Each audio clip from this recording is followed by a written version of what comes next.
جانا ولا كوكاو كل عنا جميرا كاراتين دات لما مدس عبيد أزيان فعت قول عن تخونات مس عبيد جن كم كل ندتات لوا تعجستنيان تصورن كوينا نريئة اثدات زتبهال سخران بعل بيتها أذي سلا زيرد إلا معالتاون دا سخرن دا مسقط قطع خون كلو نساون ببهلون مسرت حدار جيران ختنبر ناي قدم كتتصورو سلا زنبرا نقول لتصورا رئسادنينا نريئة أمونغو جن نايو عالبيتا مباقستي نقوالايج أويلامو جانا أوشت أزنبرا دقول سمعيت فنك الواتيو ولا كو مقات امتا مسارح انتحازو نساقن اقداوا كاو حدس انستنكرو سلزخونو حدا بحدا كتكستروم تجمر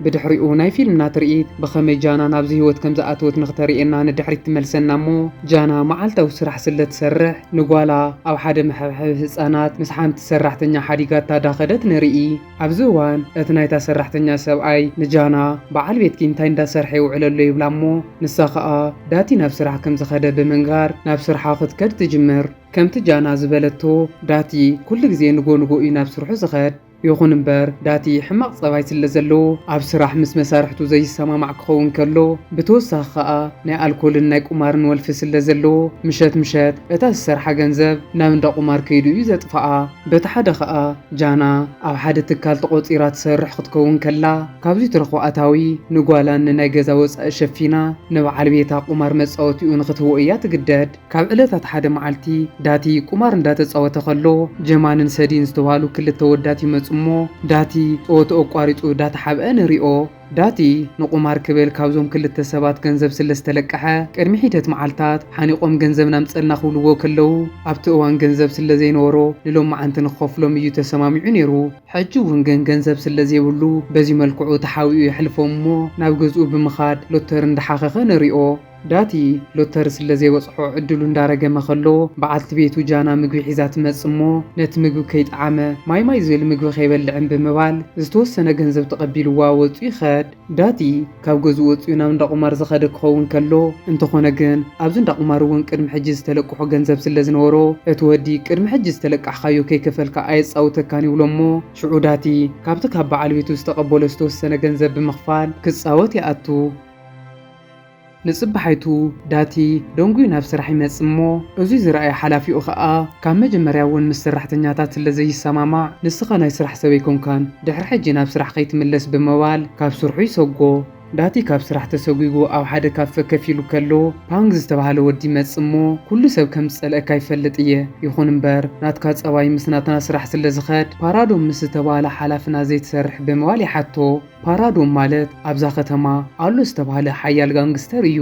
ኣብዚ እዋን ፓራዶም ምስ በዓልቲ ቤቱ ምስታን ኣብታ ከተማ ኣብ ሓደ ባህላዊ ገዛኣትዮም ናይታ ሃገር ባህላዊ ስዕስዒት ዝዕዘቡ ዝነበሩ ክኾኑ ከለዉ ኣብታ ከተማ ተፈራሒ ስለ ዝኾነ በቶም ህዝቢ ተኸቢሩ ኣብ ዝሓሸ ቦታ ኮይኑ ዳተዘናግዐ ንሪኦ በቲ ሓደ ድማ ዳት ናብ ገዝኡ ብምኻድ ንበዓልቲ ቤቱ ገንዘብ ሃብኒ ይብላ እሞ የብለይን ስለ ዝበለቶ ቦርሳኣ ከፊቱ ክፍትሽ ይጅምር ብዝሕዝን መልክዑ እዚ ርጉም ወዲ በዓልቲ ቤቱ ሓቢኣቶ ዝነበረት ገንዘብ ይረኽቦ እሞ ሽዑ ኣዝዩ ሓሪቑ ንምንታይ لين يلكت حسوب بموال نت جنزب حيزو قد كيطوا يخد داتي نز جنزب مس حزنا من دقمار زخده كون كلو جنزو كساب زودي يصاوتمو جنزو مسودقه كاب بعلت بيتو ناي ايده هبل سريق واسل لزمصه نزونا ناي دقمار يشطلو ازودي نداتي از هبل او دنكان كاب تشيطلو واغا بتحت فرق يوز غزو جانا دما كسابلو معانت سري حزت طرقمتو جنزب بعل بيتا بحيل منزعو سلازوسدلا نغوالا نخالي وصاتاتن زخون توسخ خالاي سرح نختسرح توسنمو دازرت سرح ختدل لا بزحزن ملكعو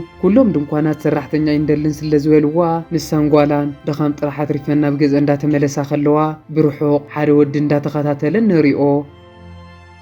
بتحدد ما اتناي زاخته محيال غانغستر بارادوم مس بعلت بيت خوينو ناو غزو انداخده خلو اغاطامي عمر مس زتباله نفوع ناي كاراتي ماستر او حنت بينتو يراخومو اتا بينتو نحنت مكينا طرح سلتحلف بارادوم نو عمر بنعقات تايفت اتكاترين لخا مكينا خاصقي اخحلفني يبلو عمر كا نخون زيوم عين السبات كسجد سلا زيدلي هل خيزو بلس كجديد كمكينا العلا انتي كم زفطر حبيرنا خنرينا يبلومو امكينا خوينا ناي كلتي امتهل لاختر اذن برتان نبعل بيتا بمرغغا مكينو مصقيعوم نعمر يحلفو ጃና ድማ ዋላ እኳ ስራሕ ብምስኣና ንጓላ እንታይ ከም ተብልዓ ጨኒቕዋ ኣብ ከቢድ ፈተና ተሃሉ ንሳ ግን ንጓላ ናብ ገዛ ሒዛ ብምኻድ ክተፃውታ ትጅምር እሞ ኣብዚ እዋን እቲ ብርሑቕ ኮይኑ ዝከታተላ ዝነበረ ወዲ ናብኣ ብምምፃእ ኣብ ፅቡቕ ስራሕ ከም ዘእትዋ ይሕብረላ። ኣብ መጀመርያ ጃና ነዚ ምስ ሰምዐት ኣዝያ ተሓጒሳ ነይራ። ድሓር ግን እዚ ወዲ ብዛዕባ በዓል ቤታ ይሓታ እሞ ሽዑ ጃና እዞም ሰባት ምስ በዓል ቤታ ዝኾነ ነገር ዘለዎም ክኾኑ ስለ ዝኽእሉ ናይ ገጻ ሓጎስ እንዳሃሰሰ ንሪኦ። በቲ ሓደ ድማ ፖንግ ንዳቲ ስራሕ ከእትዎ ናብ ሓላፊኡ ናብ ፓራዶም ሒዝዎ ይኸድ እሞ ዋላ እኳ ፓራዶም ንዝኾነ ይኹን ሰራሕተኛ ከይፈተነ ዘየእቱ ተኾነ ንዳቲ ግን ብፖንግ ስለ ዝመፀ ጥራሕ ካብ ፅባሕ ጀሚሩ ስራሕ ክጅምር ከም ዝኽእል ይነግሮ። ማስተር ኦማር ድማ ንምሸቱ ኣብ ገዛ ድራር እንዳበልዐ እቲ ቀትሪ ዘጋጠሞ ንጓል ንባህ ክነግራ ከሎ በቲ ፓራዶም ዘርእዮ ንዕቀት ኣዝዩ ከም ዝሓረቐን ንእሽተይ እንዳተሃላለኾ ተዝፀንሕ ነይሩ ስርዓት ከትሕዞ ከም ዝነበረ ይነግራ። ኦማር እቲ ቀትሪ ዘጓንፎ ክሳብ ሕጂ ሕርቃኑ ዝወፅሎ ይመስልን። ንፅባሓይቱ ዳቲ ብውዕሎ መሰረት ናብ እንዳ ፓራዶም ከይዱ ስርሑ ክጅምር ከሎ ስርሑ ብኮንትሮባንድ ኣብዛ ከተማ ዝመፁ ኣቑሑት ካብ ቦታ ናብ ቦታ ምንቅስቃስ ስለ ዝኾነ ፖላዊስ ንኸይርእይዎ ተጠንቂቑ ብጀልባ ኣቑሑት ካብ ቦታ ናብ ቦታ እንዳንቀሳቐሰ ንሪኦ። ሎማዓንቲ ንዳቲ ናይ መጀመርያ ናይ ስራሕ መዓልቱ ስለ ዝኾነት ዋላ እኳ ክኸብዶ እዩ ኢሎም ገሚቶም ተነበሩ። ዳቲ ግን ንኸምዚ ዝበለ ዘይሕጋዊ ስራሕቲ ዝተፈጠረ ሰብ ስለ ዝኾነ ዕውት ብዝኾነ መልክዑ ስርሑ ይዛዝም እሞ እዙይ ዝረኣየ ፖንግ ኣዝዩ ተሓጒሱ ኣብ ካሊእ ስራሕ ክረኽቦ ዘይኽእል ኣዝዩ ብዙሕ ገንዘብ ብምሃብ ክሳብ ገዝኡ የፋንዎ። ዳቲ ናብ ገዛ ክበፅሕ ከሎ በዓልቲ ቤቱ ጃና ካብ ናይ ፖንግ መኪና እንዳወረደ ትሪኦ እሞ ጃና ፖንግ ኣብታ ከተማ ኣሎ ዝበሃል ሓያር ገበነኛ ምዃኑ ስለ ትፈልጥ ብኸመይ ናብዞም ገበነኛታት ትቐርብ ኣለኻ? ምስዚኦም ምስራሕ ተጀሚርካ ህይወት ከባድ እያ ክትኮነና ምስዚኦም ምስራሕ ከዓ ይዋፀና እንዳበለት ትምዕዶ። ንሱ ግን ናታ ዘረባ ክሰምዕ ስለ ዘይደለየ ኣነ ገንዘብ ረኺበ ናብራይ ክመርሕ እየ ዝደሊ በጃ ከይትቋየቁኒ ብምባል ሓዲጉዋ ናብ ውሽጢ ኣቱ እሞ ጃና ሓዳሮም ይባላሾ ከም ዘሎ ስለ ዝተረድአት ኣዝያ ሓዚና ንሪኣ። ንፅባሓይቱ ዳቲ ትማሊ ሰሪሑ እኹል ገንዘብ ስለ ዝሓዘ ብነብሰ ተኣማንነት ናብቶም ገንዘብ ለቂሖም ዝደልይዎ ዝነበሩ ሰባት ይኸድ እሞ ዝነበሮ ኩሉ ዕዳ ይሽፍን። ብድሕሪኡ ናብ ገዛ ክምለስ ከሎ በዓልቲ ቤቱ ንምንታይ ኢኻ ምስዞም ገበነኛታት ስራሕ ትሰርሕ? ኩሉ ሰብ ብዛዕባኹም ይዛረብ፣ እዞም ሰባት ሓደገኛታት እዮም፣ ኣብ ዘይኮነ ጣጣ ክእትዉ ከእዮም ብምባል ክትቋየቆ ትጅምር እሞ ዳቲ ግን ብዛዕባ እዙይ ደጊሙ ክዛረብ ስለ ዘይደሊ ገንዘብ ውፅኡ ብምሃብ ደስታ ክግዝእ ኢልዋ ሓዲጉዋ ይኸድ። ጃና ገንዘብ ምስ ተዋህዋ ድሕሪ ንእሽተይ ፃንሒት ስልኪ ተደዊሉ ሓንቲ መሓዛኣ ኣዝያ ከም ዝሓመመት ይንገራ እሞ ሽዑ ጃና ነዛ ጓል ከይዳ ክትሪኣ ከላ መሐከሚ ሲኢና ዓራት ደቂሳ ስለ ዝረኸበታ ኣሕዚናታ እቲ ዳቲ ዝሃባ ኩሉ ገንዘብ ንመሐከሚ ይኹን ብምባል ትህባ። በቲ ሓደ ድማ ዳቲ ናብ እንዳ ቁማር ከይዱ ክፃወት ከሎ ተሳዒሩ ኣብ ጅቡኡ ዝነበረ ኩሉ ገንዘብ ይውድእ እሞ ናብቲ ኩሉ ግዜ ዘልቅሖ ሃዚም ዝተባሃለ ወዲ ብምኻድ ሕጂ እውን ልቓሕ ይሓቶ። ሃዚም ከዓ ዳቲ ቅድሚ ሕጂ ዝነበሩ ዕዳ ሙሉእ ንሙሉእ ትማሊ ከፊሉ ስለ ዝነበረ ሕጂ እውን ልቑሑ ክመልሰለ እዩ ዝኸውን ብምባል ቅድሚ ሕጂ ሂብዎ ዘይፈልጥ ኣዝዩ ብዙሕ ገንዘብ የልቅሖ እሞ ዳቲ ከምቲ ዝለመዶ እዚ ገንዘብ ብምሓዝ ናብ እንዳ ቁማር ከይዱ ክፃወት ይጅምር። ዳቲ ናብዚ እንዳ ቁማር ተመሊሱ ክፃወት ከሎ ብዝገርም መልክዑ ሓንቲ ፀወታ እውን ከይተዓወተ ኣብ ኩለን ተሳዒሩ ሒዝዎን ዝመፀ ገንዘብ ይውድእ እሞ ኣዝዩ ሓሪቑ ናብ ገዝኡ ብምኻድ ዋላ ሓደ በደል ንዘይበደለት በዓልቲ ቤቱ ክቕጥቅጣ ይጅምር። ንፅባሓይቱ ንግሆ ዳቲ ካብ ምድቃሱ ምስተስአ ንበዓልቲ ቤቱ እቲ ትማሊ ዝሃብኩ ቅርሺ ኣምፅዮ ብምባል ይሓታ እሞ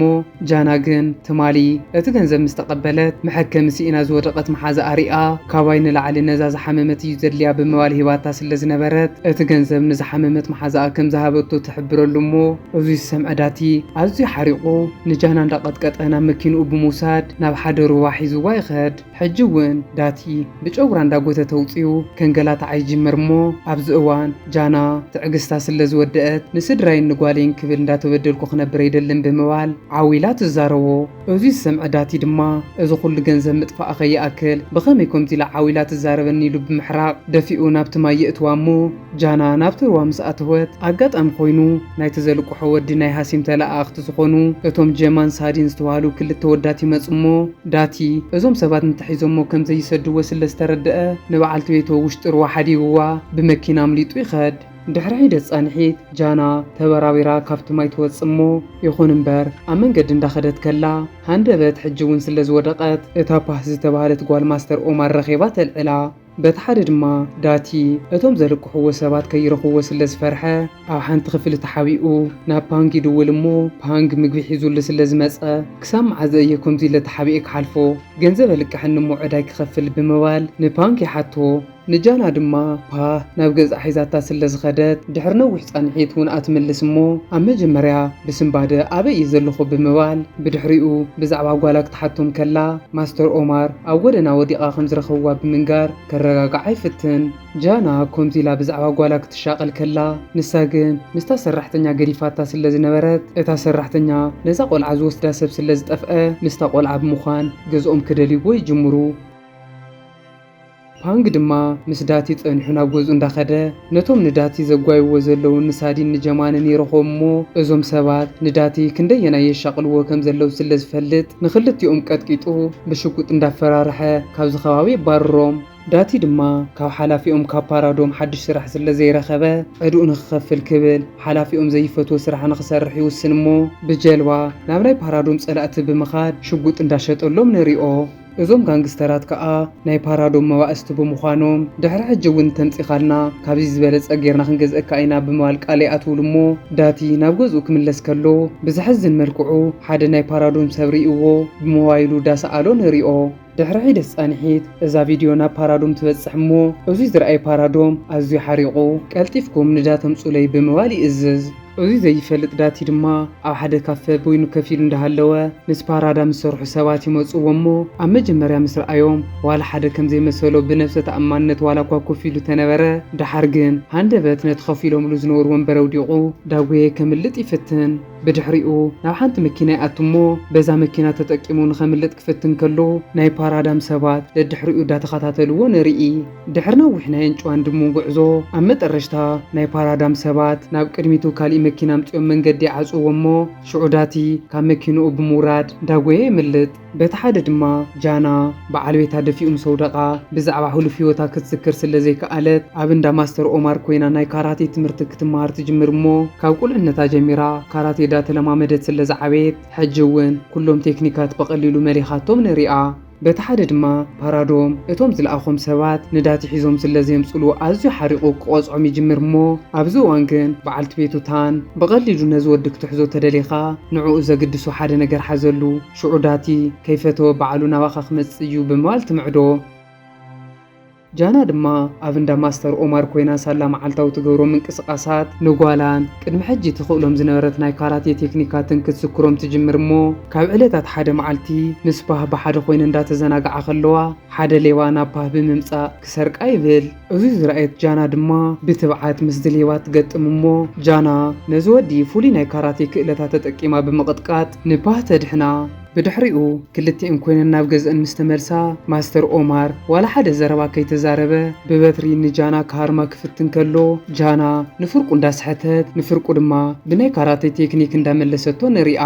እዚ ማስተር ከምዚ ዝገብር ዘሎ ጃና ንፍዕቲ ናይ ካራቴ ክኢላ ምዃና ስለ ዝፈልጥ ክንደየናይ ናይ ካራቴ ቴክኒካት ምዝካር ከም ዝጀመረት ንኽፈልጥ ደልዩ እዩ።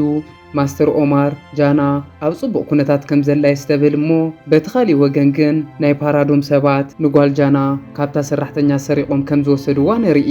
ሽዑታ ሰራሕተኛ ዝገበረት ጌራ ጃና በይ ከም ዘላ ትፈልጥ እሞ ናብ ጃና ብምድዋል ጓላ ተጨውያ ከም ዝተወሰደት ክትነግራ ኸላ ጃና እንታይ ክትገብር ከም ዘለዋ ጨኒቕዋ ካብ ምሕር ስምባደ ፈዚዛ ንሪኣ። በቲ ሓደ ድማ ንፓራዶም ነታ ቆልዓ ጨውዮም ስለ ዘምፅዋ ኣዝዮም ተሓጒሶም በዓልቲ ቤቱ ታን ሕጂ ዳቲ ንጓሉ ክብል ባዕሉ ክመፀልካ እዩ ጥራሕ ንስኻ ሰሪቑ ንኸይወስዳ ሓለዋኻ ጠናኽር ትብሎ።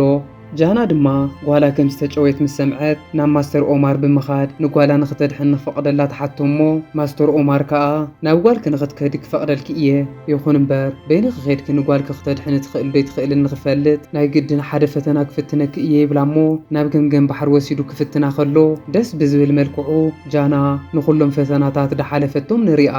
ኣብ መጠረሽታ ማስተር ኦማር ጃና ኩሉ ፈተናታት ከም ዝሓለፈትን ድሕሪ ሕጂ በይና ኮይና ነዞም ጋንግስተራት ብምግጣም ንጓላ ክትድሕን ትኽእል እያ ኢሉ ስለ ዝኣመነ ሞተር ሂቡ መሪቑ ይሰዳ።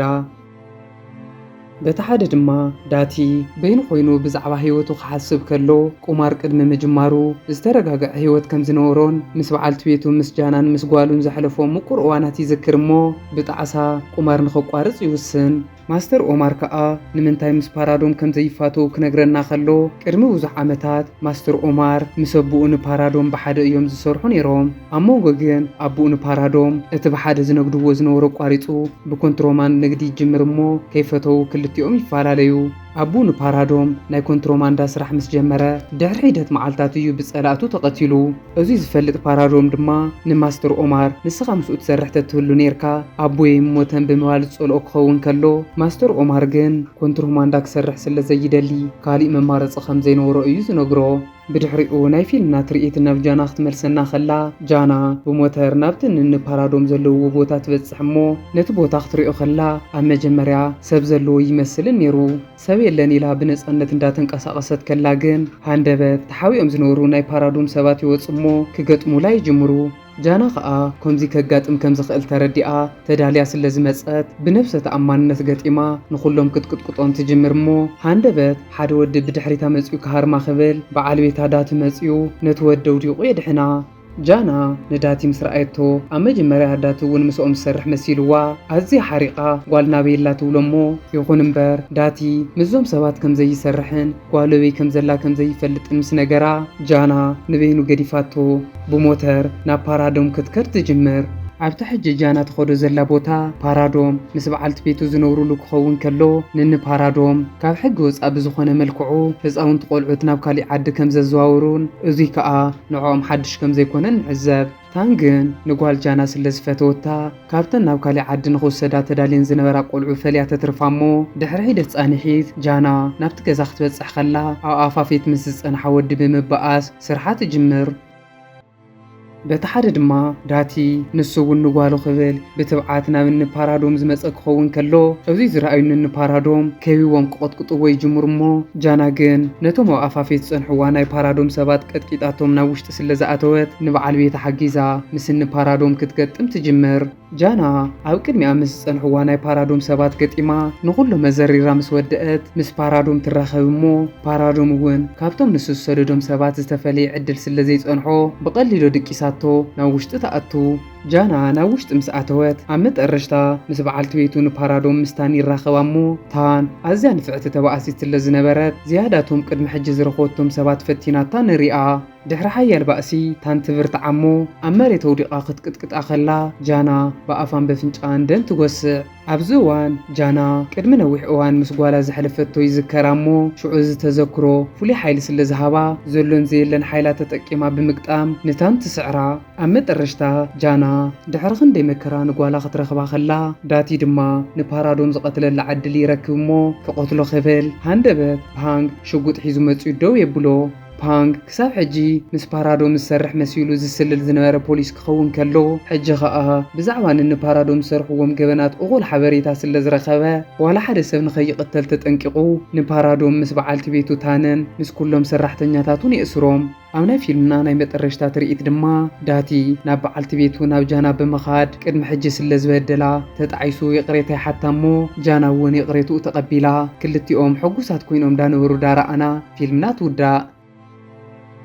ፍትዋት ተኸታተልቲ ዛ ቻናል ናይ ሎም ፊልም ከመይ ሪኢኹማ? ጃና ከመይ ዓይነት ኣደይልኩም ገለጽኩማ? ኣብ መጠረሽታ ኸ እዞም ክልተ ሰብ ሓዳር ክዕረቑ ነይርዎም ዶ ትብሉ? ዘለኩም ሓሳብን ርእቶን ኣብ ናይ ኮመንት ቦታ ቅሙጡለይ። ኣብ ቀጻሊ ብኻሊእ ፊልም ክሳብ ንራኸብ ሰሰናዩ ንዓኹም።